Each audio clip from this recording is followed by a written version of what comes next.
तो चलिए देखते हैं हम अगले संभाग के बारे में। तो हमारा अगला संभाग है जबलपुर संभाग। अब हम बात करेंगे जबलपुर संभाग के बारे में। तो जैसे देख रहे हैं यहाँ पे मैप के अनुसार जबलपुर संभाग की अवस्थिति को दर्शाया गया है। जबलपुर संभाग के अंतर्गत जिलों की अवस्थिति को भी दर्शाया गया है। अब बात करेंगे जबलपुर संभाग के अंतर्गत जिले कौन कौन से आते हैं। तो चलिए देखते हैं जबलपुर संभाग के अंतर्गत जिले कौन कौन से आते हैं। जबलपुर संभाग के अंतर्गत जिले की बात करेंगे तो पहला हमारा जिला होगा जबलपुर, दूसरा जिला होगा डिंडोरी, तीसरा कटनी, चौथा सिवनी, पांचवा नरसिंहपुर, छठवां बालाघाट, सातवां मंडला और आठवां जिला होगा हमारा छिंदवाड़ा जिला। आठवां जिला होगा जो जबलपुर संभाग के अंतर्गत आते हैं। तो चलिए बात करते हैं जबलपुर संभाग के अंतर्गत कुछ जानकारियां, कुछ फैक्ट हैं एग्जाम के दृष्टिकोण से। तो चलिए बात करते हैं कुछ प्रमुख जानकारी के बारे में जो जबलपुर जिले के अंतर्गत आते हैं। जबलपुर संभाग के अंतर्गत देख लिए, जबलपुर संभाग के अंतर्गत 8 जिले आते हैं जिसमें से हमारा पहला जिला पड़ेगा जबलपुर। तो चलिए देखते हैं जबलपुर जिले के अंतर्गत कुछ जानकारियां। अब बात करेंगे इसके क्षेत्रफल की। तो इसका क्षेत्रफल कितना है? इसका क्षेत्रफल है 5211 वर्ग किलोमीटर इसका क्षेत्रफल है। जबलपुर संभाग के क्षेत्रफल की बात करें, जैसे यहाँ क्षेत्रफल लिखा हुआ है 5211 वर्ग किलोमीटर इसका क्षेत्रफल है। जबलपुर जिला यहाँ पड़ेगा। ये पूरा जबलपुर संभाग है जिसके अंतर्गत 8 जिले आते हैं, जिसके अंतर्गत जबलपुर जिला यहाँ पे आता है, जिसकी अवस्थिति को मैप के अंतर्गत दर्शाया गया है। अब बात करेंगे इसकी साक्षरता की। तो 81.1% इसकी साक्षरता है। सर्वाधिक साक्षर जिला के अंतर्गत जबलपुर आता है। सर्वाधिक पुरुष साक्षरता के अंतर्गत भी जबलपुर और इंदौर जिले आते हैं। अब बात करेंगे कि उच्च न्यायालय की। तो मध्य प्रदेश में उच्च न्यायालय का जो मुख्यालय है जबलपुर में। जबलपुर में मध्य प्रदेश का उच्च न्यायालय का मुख्यालय है। इसकी स्थापना 1 नवंबर 1956 को मध्य प्रदेश पुनर्गठन के समय ही इसकी स्थापना की गई थी। मध्य प्रदेश का एकमात्र कृषि विश्वविद्यालय जवाहरलाल नेहरू कृषि विश्वविद्यालय भी यहाँ पे अवस्थित है। मतलब जबलपुर में प्रदेश का प्रथम कृषि विश्वविद्यालय स्थित है। नेताजी सुभाष चंद्र बोस मेडिकल कॉलेज भी यहाँ पे स्थित है। Netaji Subhash Chandra Bose medical college Jabalpur. पर्यटन स्थल की बात करेंगे तो पर्यटन स्थल में कौन कौन से पर्यटन स्थल आते हैं तो चलिए देखते हैं। पर्यटन स्थल में देखते हैं, पहला पर्यटन स्थल है मदन महल, 64 योगिनी मंदिर, भेड़ाघाट, पिनहारी की मडिया इत्यादि पर्यटन स्थल है। और त्रिपुर सुंदरी मंदिर भी पर्यटन स्थल के अंतर्गत आता है जो जबलपुर जिले के अंतर्गत आता है। रानी दुर्गावती विश्वविद्यालय, जवाहरलाल नेहरू कृषि विश्वविद्यालय। तो 2 यूनिवर्सिटी जबलपुर जिले के अंतर्गत आते हैं, रानी दुर्गावती विश्वविद्यालय और जवाहरलाल नेहरू कृषि विश्वविद्यालय। जैसा देख रहे हैं कि प्रदेश का प्रथम कृषि विश्वविद्यालय भी था जवाहरलाल नेहरू कृषि विश्वविद्यालय। अब बात करें हम अगली जानकारी की। तो हमारी अगली जानकारी कौन सी है? भारतीय वन अनुसंधान एवं ट्रेनिंग सेंटर का क्षेत्रीय कार्यालय जबलपुर में स्थित है। कहाँ स्थित है? भारतीय वन अनुसंधान एवं ट्रेनिंग सेंटर का जो क्षेत्रीय कार्यालय है वो जबलपुर में स्थित है। और भारतीय वन अनुसंधान एवं ट्रेनिंग सेंटर का मुख्यालय कहाँ पे है? भारत की बात करेंगे तो इसका मुख्यालय है देहरादून में। और इसकी क्षेत्रीय कार्यालय की बात करेंगे तो क्षेत्रीय कार्यालय जबलपुर में स्थित है। भारत का पहला रत्न परिष्कृत केंद्र की बात करेंगे तो जबलपुर में है। भारत का मानक समय निर्धारित किया जाता है जबलपुर से लिया जाता है। भारत का मानक समय महात्मा गांधी सामुदायिक विकास प्रशिक्षण केंद्र जबलपुर में ही है, जिसकी स्थापना जबलपुर में की गई थी। देश का पहला विकलांग पुनर्वास केंद्र की बात करेंगे तो जबलपुर में ही है। भारी वाहन कारखाना और गन कैरिज एवं ऑर्डिनेंस फैक्ट्री भी जबलपुर में ही है। अब बात करें अगली जानकारी की। तो हमारी अगली जानकारी एनसीसी महिला की एनसीसी जो महिला है, एनसीसी प्रशिक्षण कॉलेज भी यही है जो महिलाओं को प्रशिक्षित करता है। महिला प्रशिक्षण केंद्र एनसीसी का जबलपुर में ही है। विनोबा भावे ने जबलपुर को क्या कहा था? संस्कारधानी। संस्कारधानी किसको बोला जाता है? संस्कारधानी जबलपुर को बोला जाता है। किसने बोला था? विनोबा भावे ने जबलपुर को संस्कारधानी कहा था, जो अभी तक वर्तमान में चल रहा है। ISO 9001 गुणवत्ता प्राप्त करने वाला शहर कौन सा था? जबलपुर है। ISO 9001 मध्य प्रदेश का एकमात्र शहर है जबलपुर जो ISO 9001 गुणवत्ता प्राप्त शहर है। महाकौशल विकास प्राधिकरण का मुख्यालय जबलपुर में है। त्रिपुरी सुंदरी मंदिर देखे थे हमने, पर्यटन स्थल के अंतर्गत आता है त्रिपुरी सुंदरी मंदिर जो यहीं स्थित है। धुआंधार प्रपात स्थित है। कहाँ पे स्थित है धुआंधार प्रपात? नर्मदा नदी पे स्थित है, जबलपुर में ही है। पोस्ट एंड टेलीग्राम वर्कशॉप भी जबलपुर में ही स्थित है। त्रिपुर सुंदरी ऐतिहासिक नगरी जो कलचुरियों की राजधानी जो कलचुरी वंश था, जो कलचुरियों का जो कलचुरी वंश था, इनने अपनी राजधानी कहाँ बनाए थे? त्रिपुरी में बनाए थे। त्रिपुरी जबलपुर क्षेत्र के अंतर्गत आता है।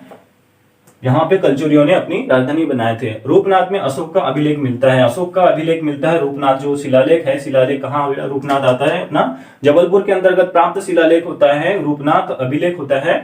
में उसके अभिलेख के अंतर्गत अशोक का जो अभिलेख है वहां पे प्राप्त होता है हमको जबलपुर में। रूपनाथ अभिलेख के अंतर्गत अशोक से संबंधित जानकारियां प्राप्त होती है। नदी की बात करेंगे तो कौन कौन सी नदियां जबलपुर से होकर प्रवाहित होती है? तो पहली बात करेंगे सबसे बड़ी नदी है हमारी नर्मदा नदी, जो भारत की 5वीं सबसे बड़ी नदी है। और मध्य प्रदेश की सबसे बड़ी नदियां हैं जो जबलपुर से प्रवाहित होती है। जबलपुर की या मध्य प्रदेश की सर्वाधिक प्रमुख नदी है जो जबलपुर में इसका सर्वाधिक विस्तार है। नदियां में देखेंगे नर्मदा नदी, हिरण, गौर इत्यादि नदी यहाँ से प्रवाहित होती है। रेडीमेड कॉम्प्लेक्स भी यहीं स्थापित है। अब बात करेंगे जबलपुर हाईकोर्ट मुख्यालय की। जैसे इसके पहले हमने जानकारी प्राप्त कर लिए थे, जबलपुर हाईकोर्ट का मुख्यालय 1956 में जबलपुर में ही है। जबलपुर हाईकोर्ट का मुख्यालय कब बना था? 1 नवंबर 1956 को। मध्य प्रदेश के गठन के साथ ही जबलपुर हाईकोर्ट का मुख्यालय भी बना था 1 नवंबर 1956 को। इसके तहत 28 जिले जो थे, 28 जिले जबलपुर हाईकोर्ट के मुख्यालय यानी मुख्य खंडपीठ के अंतर्गत 28 जिले रखे थे, जबकि इंदौर खंडपीठ के अंतर्गत 14 जिले रखे गए हैं। इंदौर खंडपीठ के अंतर्गत 14 जिले रखे गए हैं और ग्वालियर खंडपीठ के अंतर्गत 10 जिले रखे गए हैं। यहाँ पे पड़ेगा हमारे इंदौर खंडपीठ, यहाँ पे पड़ेगा ग्वालियर खंडपीठ। तो इंदौर खंडपीठ के अंतर्गत 40 जिले रखे गए हैं और ग्वालियर खंडपीठ के अंतर्गत 10 जिले रखे गए हैं। जनसंख्या की दृष्टि से बात करें तो जनसंख्या की दृष्टि से दूसरा सबसे बड़ा जिला कौन सा है? हमारा जबलपुर। पहला जिला कौन सा है? जनसंख्या की दृष्टि से सबसे बड़ा जिला है इंदौर जिला, और दूसरे जिले की बात करेंगे तो दूसरा जिला है जबलपुर जिला। तो चलिए बात करते हैं हम जबलपुर संभाग के अंतर्गत दूसरे जिले की। दूसरा जिला था डिंडोरी। तो चलिए बात करते हैं डिंडोरी जिले के बारे में। तो डिंडोरी जिले के बारे में देखते हैं इसकी विशेषताएं क्या क्या है। तो पहले बात करेंगे इसके क्षेत्रफल की। इसका क्षेत्रफल कितना है? इसके क्षेत्रफल की बात करेंगे तो इसका क्षेत्रफल है 7470 वर्ग किलोमीटर इसका क्षेत्रफल पड़ता है। जैसे मैप में डिंडोरी जिले की अवस्थिति यहाँ पे दर्शाई गई है। 2012 में जबलपुर संभाग से विभाजित होकर क्या बना? जबलपुर संभाग के अंतर्गत इसको सम्मिलित किया गया। 2012 में जबलपुर संभाग के अंतर्गत इसको डिंडोरी जिले को सम्मिलित किया। जगतपुर इको टूरिज्म और कारो पानी हिरण पार्क भी यहीं पर स्थित है। जगतपुर इको टूरिज्म और कारो पानी हिरण पार्क भी कहाँ स्थित है? डिंडोरी में स्थित है। प्रदेश में सबसे कम जनसंख्या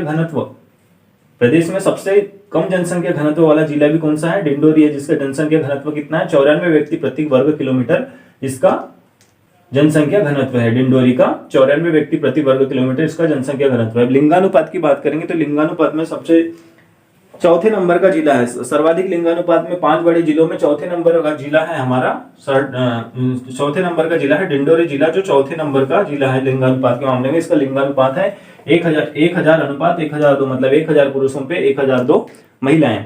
अब लिंगानुपात में सबसे बड़े जिले की बात करेंगे तो हमारा सबसे बड़ा जिला है बालाघाट। अब बात करेंगे लोक नृत्य की। डिंडोरी जिले में लोक नृत्य कौन कौन से प्रसिद्ध हैं? तो लोक नृत्य में आएगा पहला सुआ, कर्मा, रीवा, झटपट और फिल्मा जैसे नृत्य यहाँ पे होते हैं।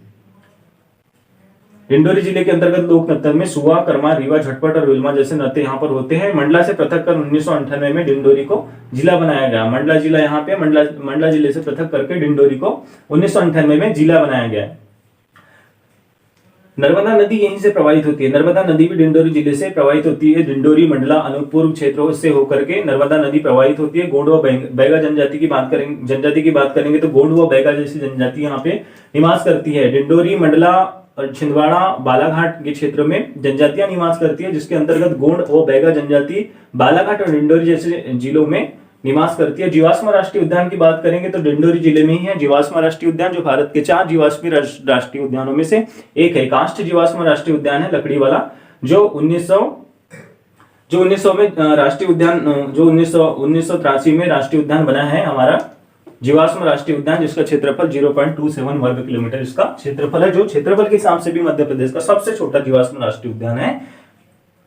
छोटा राष्ट्रीय उद्यान है जीवाश्म राष्ट्रीय उद्यान, जो डिंडोरी जिले के अंतर्गत आता है। अब बात करेंगे अगले जिले की। तो हमारा अगला जिला कौन सा है? कटनी जिला, जो जबलपुर संभाग के अंतर्गत ही आता है। तो चलिए देखते हैं हम कटनी जिले के बारे में। कटनी जिले की विशेषताएं क्या क्या है। अब बात करेंगे कटनी जिले के क्षेत्रफल की, तो इसका क्षेत्रफल कितना है? तो कटनी जिले के क्षेत्रफल देखते हैं 4950 वर्ग किलोमीटर इसका क्षेत्रफल होता है। 4950 वर्ग किलोमीटर कटनी जिले का क्षेत्रफल होता है। नदियां देखते हैं यहाँ से कौन कौन सी नदियां होकर के प्रवाहित होती है। कौन कौन सी नदियां प्रवाहित होगी? मुडवारा, उमदार और छोटी महानदी जैसे नदियां यहाँ से प्रवाहित होती है। कौन कौन सी नदियां हैं? मुडवारा, उमदार और छोटी महानदी जैसे नदियां यहाँ से प्रवाहित होती है। अब आगे बात करते हैं कि बहोरी बंद और विजय राघवगढ़ का किला। बहोरी बंद का किला और विजय राघवगढ़ का किला भी कहां पर स्थित है? कटनी में। जैसे मध्य प्रदेश के मैप के अनुसार देख रहे हैं कि कटनी की अवस्थिति यहाँ पे दर्शाई गई है। तो कटनी की अवस्थिति यहाँ पे दर्शाई गई है और इसी अवस्थिति में इसी लोकेशन पे बहोरी बंद और विजय राघवगढ़ का किला दर्शनीय स्थल के रूप में अवस्थित है। स्टोन पार्क जो है सलीमानाबाद में ही स्टोन पार्क स्थित है। मार्बल कटिंग और पॉलिश उद्योग भी यही है। 1998 में जबलपुर से इसको पृथक करके जिला बनाया गया। 1998 में जिला बनाया गया। एसीसी सीमेंट फैक्ट्री भी यहीं पर स्थापित है। एसीसी सीमेंट फैक्ट्री यहीं पे स्थापित है कटनी में। देश की पहली किन्नर विधायक जो है कमला जान यहीं से है। देश की पहली जो किन्नर जो महापौर है कमला जान कटनी जिले से ही वो महापौर बनी थी। देश की पहली किन्नर विधायक महापौर कमला जान यहीं कटनी जिले से विधायक बनी थी। और इसके पहले वाले जिले में देखे थे हमने, शहडोल जिले में देखे थे कि शहडोल जिले से भी ऐसा कुछ एक प्रकार का फैक्ट था। शहडोल जिले से देखे थे फैक्ट, देश की पहली जो विधायक निर्वाचित विधायक थी, देश की पहली जो निर्वाचित विधायक थी जो शहडोल जिले के सोहागपुर से निर्वाचित हुई थी, उसका नाम क्या था? शबनम मौसी भी देश की पहली किन्नर विधायक थी जो निर्वाचित हुई थी शहडोल जिले से। ऐसे ही फैक्ट था। और यहाँ पे महापौर है, वहां पे विधायक थी। कर्नल सलीमन के नाम पर ही सलीमनाबाद का नाम पड़ा है जो कटनी जिले के अंतर्गत आता है। सलीमनाबाद जो आता है कटनी जिले के अंतर्गत आता है। यहाँ पे तांबा भी प्राप्त होता है, तांबा बालाघाट में और सलीमनाबाद में प्राप्त होता है तांबा। कर्नल सलीमन जो ठगी प्रथा को समाप्त किए, कर्नल सलीमन उन्हीं के नाम पर ही कटनी जिले का एक नगर है सलीमनाबाद, उसका नाम सलीमनाबाद नगर रखा गया है, उन्हीं के नाम पे रखा गया है। तो बात करेंगे जबलपुर संभाग के अंतर्गत अगले जिले की, तो हमारा अगला जिला कौन सा है? मंडला जिला।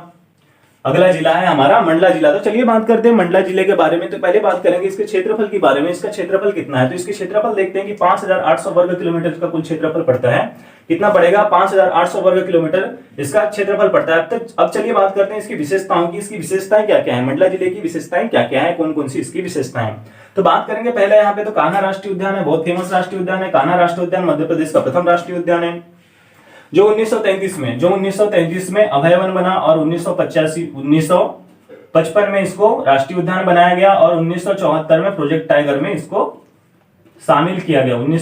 इसमें प्रोजेक्ट टाइगर में शामिल किया। 940 वर्ग किलोमीटर इसका क्षेत्रफल है।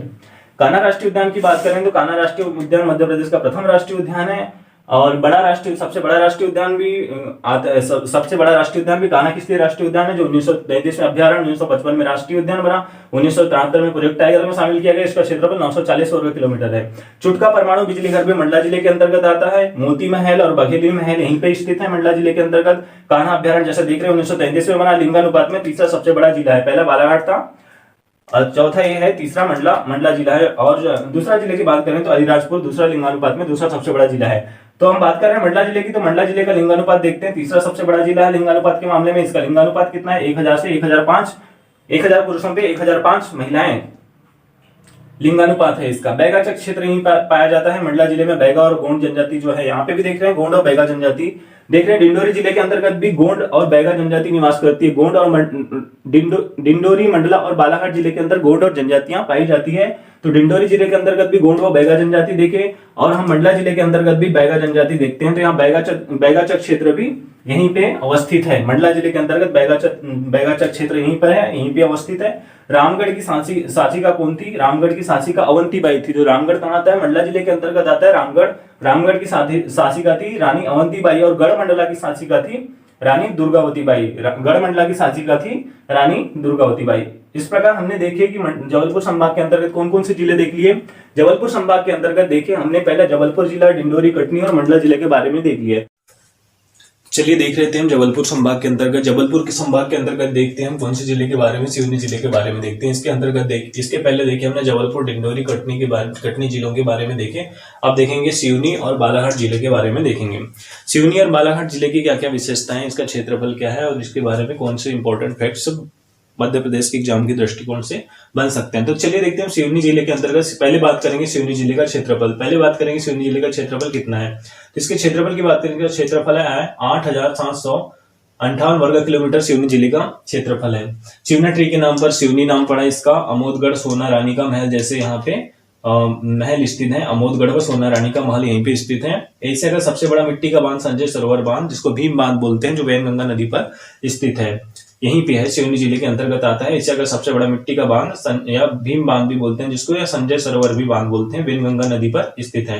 मध्य प्रदेश का लखनऊ भी बोला जाता है। मध्य प्रदेश का लखनऊ किसको बोला जाता है? मध्य प्रदेश का लखनऊ सिवनी जिले को बोला जाता है। भैरवथान का मेला भी लगता है। भैरवथान का मेला कहाँ लगता है? भैरवथान का मेला सिवनी जिले में लगता है।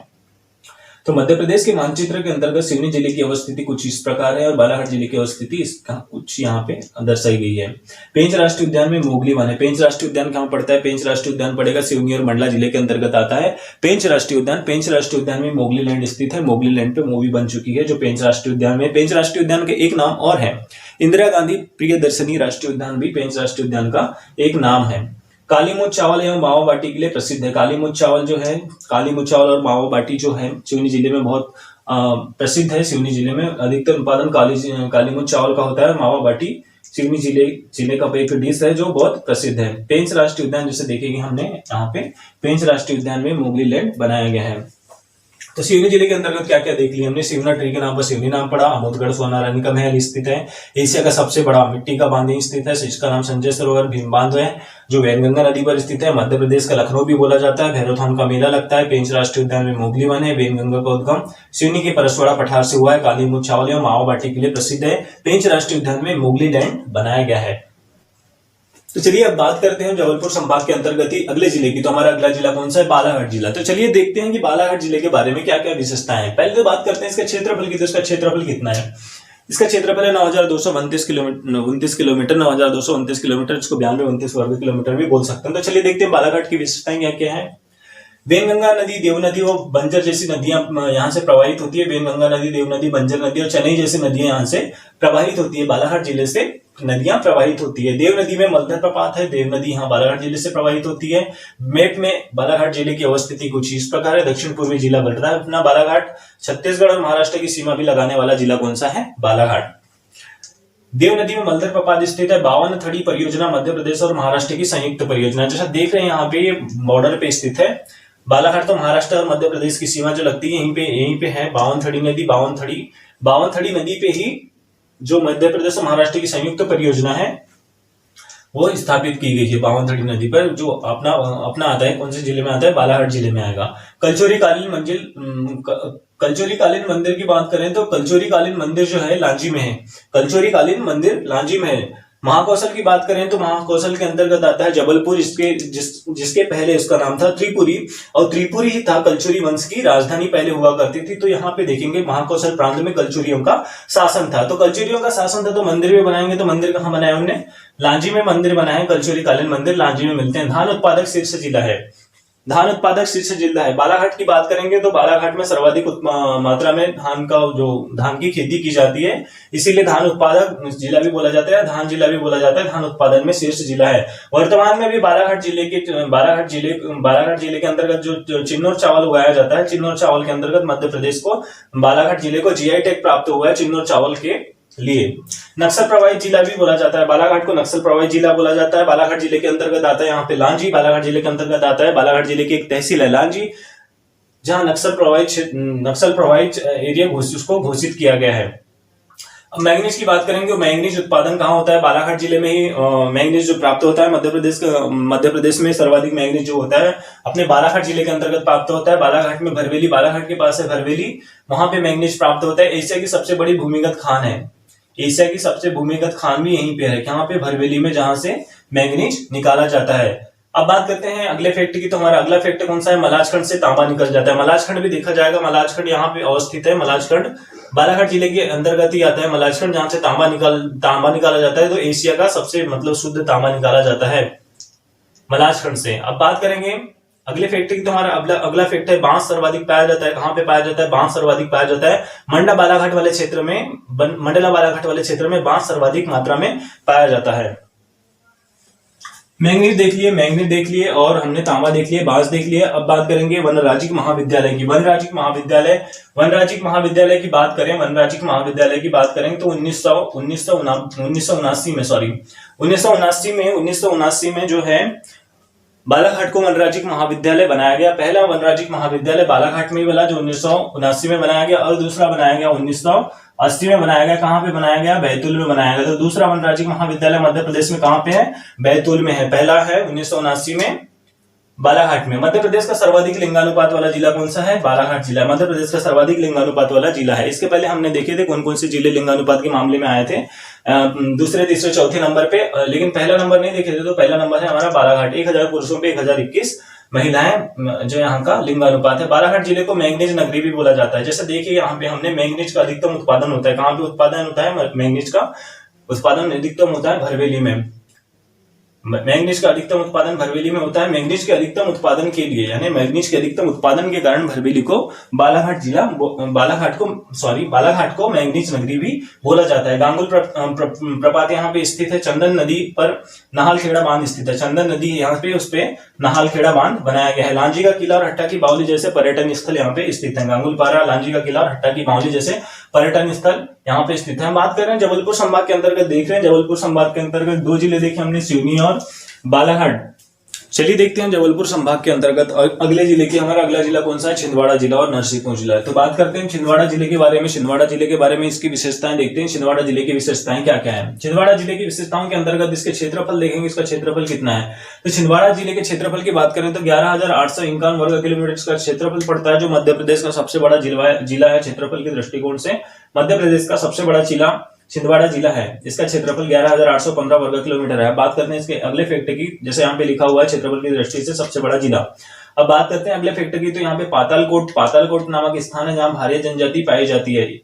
पातालकोट नामक स्थान पे भारी जनजाति पाई जाती है। जो पातालकोट स्थान है तामिया विकासखंड के अंतर्गत आता है। तामिया विकासखंड छिंदवाड़ा जिले के अंतर्गत आता है। पातालकोट में भारी जनजाति निवास करती है, जो तामिया विकासखंड के अंतर्गत आता है पातालकोट, जो छिंदवाड़ा जिले में अवस्थित है। अब बात करेंगे राष्ट्रीय उद्यान है। पेंच राष्ट्रीय उद्यान का कुछ भाग यहाँ पड़ता है। कुछ भाग देखे थे हमने, सिवनी जिले के अंतर्गत आता है। सिवनी जिले के अंतर्गत पेंच राष्ट्रीय उद्यान आता है, जिसको इंदिरा गांधी प्रियदर्शनी राष्ट्रीय उद्यान भी बोला जाता है। जिसके जहां पेंच राष्ट्रीय उद्यान में ही मोगली लैंड, जो मोगली मूवी बनी थी, यही बनी थी। पेंच राष्ट्रीय उद्यान में ही मोगली मूवी बनी थी, जो सिवनी और छिंदवाड़ा जिले के अंतर्गत आता है। तामिया में दूधी व छोटा महादेव गुफा, जैसे देख रहे हैं तामिया विकासखंड है। तामिया विकासखंड के अंतर्गत दूधी नदी व छोटा महादेव गुफा भी यहीं पर अवस्थित है, तामिया विकासखंड में। अब बात करेंगे हिंदुस्तान लीवर कॉपर लिमिटेड का कारखाना यहीं पर स्थित है। हिंदुस्तान लीवर जो लिमिटेड है कंपनी है, इसका कारखाना भी कहां पर स्थित है? छिंदवाड़ा जिले के अंतर्गत स्थित है। पांडुरना नामक एक स्थान है। पांडुरना नामक एक स्थान है जहां पर गोटमार प्रथा प्रचलित है। एक दूसरे को पत्थर फेंकते हैं। एक जाम नदी है, जाम नदी के इस साइड लोग खड़े रहते हैं, उस साइड लोग खड़े रहते हैं और एक दूसरे के ऊपर पत्थर मारते हैं। यहाँ पे प्रथा प्रचलित है, जिसको गोटमार प्रथा बोलते हैं। पांडुरना में आता है, जो छिंदवाड़ा जिले के अंतर्गत आता है। उमरेठ का मेघनाथ मेला प्रसिद्ध है। उमरेठ का जो मेला लगता है छिंदवाड़ा में, यह बहुत प्रसिद्ध मेला है वहां पर छिंदवाड़ा में जो लगता है उमरेठ का मेला। आदिवासी कला संग्रहालय की बात करें तो आदिवासी कला संग्रहालय की स्थापना छिंदवाड़ा में की गई है। 1954 में इसकी स्थापना की गई। आदिवासी बाहुल्य क्षेत्र पड़ता है हमारा छिंदवाड़ा, जिसके अंतर्गत आदिवासी कला संग्रहालय की स्थापना छिंदवाड़ा में की गई, 1954 में की है। कोरकू जनजाति पाई जाती है। भारिया जनजाति और कोरकू जनजाति यहाँ पे पाई जाती है। कोरकू जनजाति और भारिया जनजाति, 2 जनजाति यहाँ पे पाई जाती है। कुछ मात्रा में गोंड व बैगा जनजातियां भी यहाँ पे पाई जाती है। बात करेंगे इसके आगे के फैक्ट है। 18वीं सदी में देवगढ़ का किला, जो देवगढ़ का किला भी है छिंदवाड़ा जिले के अंतर्गत आता है। देवगढ़ का किला जो 18वीं सदी में इसका निर्माण किया गया है। एग्रो कॉम्प्लेक्स की बात करेंगे। एग्रो कॉम्प्लेक्स कहां पर है? छिंदवाड़ा में। शीर्ष अदरक उत्पादक भी जिला कौन सा है? छिंदवाड़ा जिले में अदरक का उत्पादन सर्वाधिक होता है। एग्रो कॉम्प्लेक्स कहां पे? छिंदवाड़ा में। और शीर्ष अदरक उत्पादक जिला भी कौन सा है? छिंदवाड़ा जिला है। अब बात करेंगे लीलाही प्रपात। लीलाही प्रपात की बात करेंगे तो लीलाही प्रपात कहां पड़ता है? अपना छिंदवाड़ा जिले में पड़ता है, जो किस नदी के अंतर्गत आता है? खान नदी पे है लीलाही प्रपात। अब नदियां बात करते हैं कि कौन कौन सी नदियां छिंदवाड़ा जिले से होकर के प्रवाहित होती है। छिंदवाड़ा जिले से कौन कौन सी नदियां प्रवाहित होती है? पहली है कान्हा नदी, दूसरी पेंच, जाम, शक्कर व दूधी जैसी नदियां यहाँ से होकर के प्रवाहित होती है। पहली नदी कान्हा, पेंच, जाम, शक्कर व दूधी जैसी नदियां यहाँ से होकर के प्रवाहित होती है। हम बात कर रहे हैं छिंदवाड़ा जिले की। अब खनिज की बात करेंगे तो कौन कौन से खनिज प्राप्त होते हैं? तो मध्य प्रदेश में कोयला जो होता है छिंदवाड़ा जिले में सर्वाधिक पाया जाता है। सीधी सिंगरौली के बाद छिंदवाड़ा जिला है जहाँ पे कोयला सर्वाधिक मात्रा में पाया जाता है। तांबा, मैंगनीज का कुछ मात्रा में यहाँ पे मिलते हैं। तांबा और मैंगनीज भी बालाघाट के साथ साथ छिंदवाड़ा जिले में प्राप्त होते हैं। अब बात करेंगे हम जबलपुर संभाग के अंतर्गत ही अगले जिले की। तो हमारा अगला जिला कौन सा है? नरसिंहपुर जिला। बात करते हैं नरसिंहपुर जिले की विशेषताओं के बारे में। तो नरसिंहपुर जिले की क्या क्या विशेषताएं, तो चलिए देखते हैं। ये रहा नरसिंहपुर जिला। अब मध्य प्रदेश का मैप देखते हैं। मध्य प्रदेश का मैप कुछ इस तरह बनाते हैं तो नरसिंहपुर जिला हमारा यहाँ पड़ जाएगा और छिंदवाड़ा जिला यहाँ पड़ जाएगा। नरसिंहपुर जिला पड़ेगा, छिंदवाड़ा जिला यहाँ पे पड़ेगा। नरसिंहपुर और ये छिंदवाड़ा जिला, नरसिंहपुर और छिंदवाड़ा जिले, छिंदवाड़ा हो गया, नरसिंहपुर जिले की अवस्थिति यहाँ पे इस मध्य प्रदेश के मानचित्र के अंतर्गत दर्शाई गई है। अब बात करते हैं नरसिंहपुर जिले की, तो इसका क्षेत्रफल कितना है, तो 5133 वर्ग किलोमीटर नरसिंहपुर जिले का क्षेत्रफल पड़ता है। इसकी साक्षरता की बात करेंगे तो साक्षरता दर यहाँ पे 76.8% साक्षरता है। नरसिंहपुर जिले की साक्षरता बात करेंगे तो 76.8% साक्षरता है। सोयाबीन उत्पादक जिला है, सोयाबीन का उत्पादन हो जाता है, कुछ मात्रा में गन्ना का भी उत्पादन, यहाँ पे गन्ना उत्पादन भी बोला जाता है, गन्ना का कारखाना, गन्ना का उत्पादन भी यहाँ पे होता है, गन्ना जिला भी बोला जाता है। सोयाबीन का भी उत्पादन होता है, साथ में गन्ना का भी उत्पादन होता है। बरमान का मेला प्रसिद्ध है, नरसिंहपुर जिले में लगता है बरमान का मेला नरसिंहपुर में प्रसिद्ध है, नरसिंहपुर जिले में बरमान का मेला प्रसिद्ध है। नदियां की बात करेंगे तो कौन कौन सी नदियां यहाँ से होकर के प्रवाहित होती है, नदियां की बात करेंगे, नदियां में नर्मदा, सेर, सीतारो और शक्कर जैसी नदियां यहाँ से प्रवाहित होती है। नरसिंहपुर की बात करेंगे तो ये नर्मदा नदी इस टाइप से होकर के प्रवाहित होती है, जो नरसिंहपुर पड़ता है यहाँ से पड़ेगा हमारा अमरकंटक, डिंडोरी, मंडला, जबलपुर, नरसिंहपुर होते हुए इधर होशंगाबाद, हरदा, होशंगाबाद, सागर, हरदा, होशंगाबाद होते हुए इधर से नदियां प्रवाहित होती है। खंडवा, खरगोन, कुछ मात्रा में देवास का भाग होता है, प्रवाहित होती है नदियां इधर धार, बड़वानी होते हुए खंबाती खाड़ी गुजरात में मिल जाती है। तो नर्मदा नदी जो है नरसिंहपुर जिले से भी होकर के प्रवाहित होती है। नर्मदा, सेर, सीतारोवा, शक्कर जैसी नदियां यहाँ से होकर के प्रवाहित होती है। अब बात करेंगे अगले फैक्टर की, तो हमारा अगला फैक्टर कौन सा है, नरसिंह देखते हैं। अगले फैक्टर के अंतर्गत जो नरसिंहपुर का किला है, नरसिंहपुर का किला, बरमान घाट का किला और डमरू घाटी दर्शनीय स्थल है। यहाँ से कौन कौन से दर्शनीय स्थल जाएंगे, एक तो नरसिंहपुर का किला होगा, दूसरा बरमान घाट होगा, तीसरा डमरू घाटी यहाँ के दर्शनीय स्थल है। हम बात कर रहे थे नरसिंहपुर जिले के अंतर्गत उसके बारे में जानकारी प्राप्त कर रहे थे।